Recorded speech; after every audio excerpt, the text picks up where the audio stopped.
Sa video na ito, ituturo ko sa inyo kung paano kung nakalimutan nyo ang inyong MPIN sa eGov app.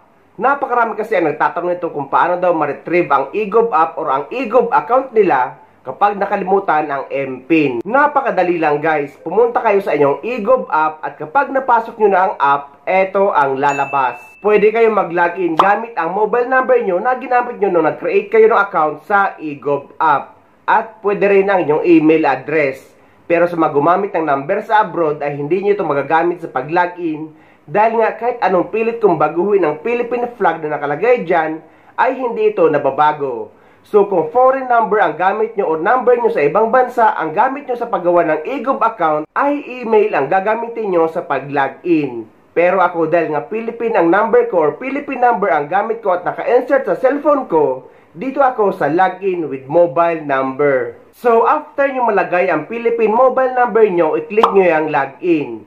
At lalabas ito. Magsisend sila sa inyo ng OTP. And after nyo malagay ang inyong OTP, ay lalabas ito. Dito naman i-enable nyo ang fingerprint para sa susunod na login nyo ay fingerprint na lang ang gagamitin nyo.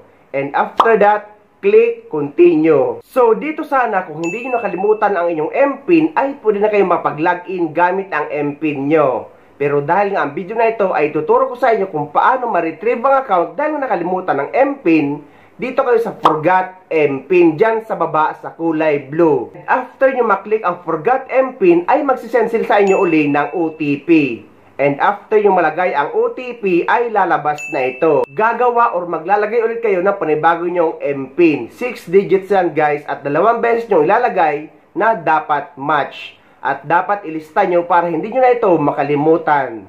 And after that, click submit. At eto na guys, you successfully changed your MPIN at eto na, nakalogin na kayo. So, ganun lang kadali at yun lang ang gagawin nyo para ma-retrieve nyo ang inyong eGov account kung nakalimutan nyo na ang inyong MPIN. Para naman sa mga wala pang account sa eGov app at walang idea kung paano mag-create ng account, eto guys. Soon nga ay papalitan na ang UEC ng OFW Travel Pass na makukuha sa eGov app. At sa mga OFW na wala pang eGov app, eto guys, ituturo ko sa inyo ang step-by-step guide kung paano gumawa ng account sa eGov app. At sa mga nagtatanong naman kung paano daw kung walang Philippine number, pwede daw ba gamitin ang number sa abroad or sa ibang bansa? Ang sagot guys ay yes, pwede nyo gamitin ang number nyo sa ibang bansa at mamaya ay ipapakita natin. So, para makagawa na kayo ng account sa eGov app, ay kailangan nyo mag-download ng eGov app sa Play Store. At after nyo makapag-download, ay eto ang lalabas kapag napasok nyo na ang app. So, dahil nga para ito sa mga wala pang account, dyan kayo sa baba, i-click nyo yung Create New Account. Dito naman, ilalagay nyo ang inyong pangalan, first name, middle name, at last name. Sa mga wala namang middle name, i-click nyo ang small na box na I have no middle name. At sa mga wala namang suffix, ay iwan nyo lang yang naka-blank. At ilalagay nyo na ngayon ang inyong email address. And after that, click Create New Account. So, magsisend na sila sa inyo ng code sa inyong email address. And after nyo malagay ang code, ay lalabas ito. So, ilalagay nyo na ngayon ang inyong number. Kung wala naman kayong Philippine number, i-click nyo yung flag sa gilid at pipiliin nyo kung saang bansa kayo para malagay nyo ang number nyo sa abroad. And after that, click Next. At dito naman, ilalagay nyo ngayon ang inyong MPIN or ang inyong mobile PIN ng 2 beses. And after nyan mag-match, i-click nyo yung Next at eto na ang lalabas. Congratulations! You successfully created your account. At eto nga guys, dahil nga nakagawa na kayo ng account sa eGov app, ay kailangan nyo itong i-verify. Click Verify at lalabas ito. Dito naman, ang ilalagay nyo ay of course ay Filipino.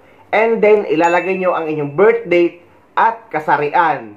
Yung iba naman mga information ay automatic na nakalagay yan dyan dahil nalagay nyo na yan kanina. And after that, click Next at lalabas ito, your address, country, Philippines, at ilalagay nyo yung province, municipality, barangay, at house number. Kung wala naman kayong house number, nilagay ko lang ay 000. At dyan naman sa line 2, iwan nyo lang yan, nakablank kung wala naman. At dito naman sa postal code, kung hindi nyo alam, ay i-search nyo sa Google. And after that, click next. Then dito guys, i-review nyo ang inyong mga information at kung okay naman lahat, click next. At dito naman ay pipirma kayo gamit ang daliri nyo. And after that, click continue. Dito naman guys ay magti-take na kayo ng photo. Sundan nyo lang ang instructions. Blink your eye, move your head, at kapag okay na at okay naman ang picture sa inyo, click yes, I'm happy. So hanggang dito na lang guys ang maituturo ko sa inyo dahil hindi na ako pwede sa document scanning or sa ID scanning dahil meron akong account sa eGov app. So sunod-sunod na yan guys hanggang sa matapos nyo hanggang maging successful. Sa susunod ang ituturo ko naman sa inyo ay ang paggawa ng OFW Travel Pass sa eGov app. Sa mga nagtatanong naman kung paano daw kung nakalimutan na ang mobile number at ang email address at ang password o kaya naman na wala ang cellphone na nandoon ang number na ginamit sa eGov app, pwede daw ba gumawa ng panibagong account sa eGov? Ang sagot guys, yan ang aalamin natin dahil hindi ko pa naman yan nasubukan. Any concern naman about OEC or OFW Travel Pass ay pwede kayo sumadya sa pinakamalapit na POA office sa lugar nyo para mas malinaw at mabigyan kayo ng tamang impormasyon. So ayun guys, sana may nakuha kayong idea at sana nakatulong ang video na ito sa inyo. At sa mga hindi pa dyan nakasubscribe sa channel ko, please don't forget to subscribe my YouTube channel and please click the notification bell para lagi kayo updated sa mga upcoming videos na gagawin ko tungkol sa mga updates sa ating mga OFW. Mula dito sa Dubai, maraming salamat. See you next time. Kabayan, goodbye OEC, hello OFW Travel Pass. Sa bagong Pilipinas, mas pinadali na ang proseso para sa ating mga balik manggagawa na may valid contract sa same country, same employer, same job. Narito na ang OFW Travel Pass. Isang digital pass para sa iyong exit pass at OFW documentation. Anytime, anywhere, direkta sa iyong phone. I-download ang mobile app na eGov PH sa Google Play Store o App Store at gumawa ng bagong account gamit ang iyong valid email address at mobile number. Magtungo sa mga tabs na NGA, DMW at balik manggagawa. Sa homepage, pindutin ang Travel Pass. At dito makikita ang iyong OFW Travel Pass profile at iba pang detalye. Goodbye OEC, hello Travel Pass.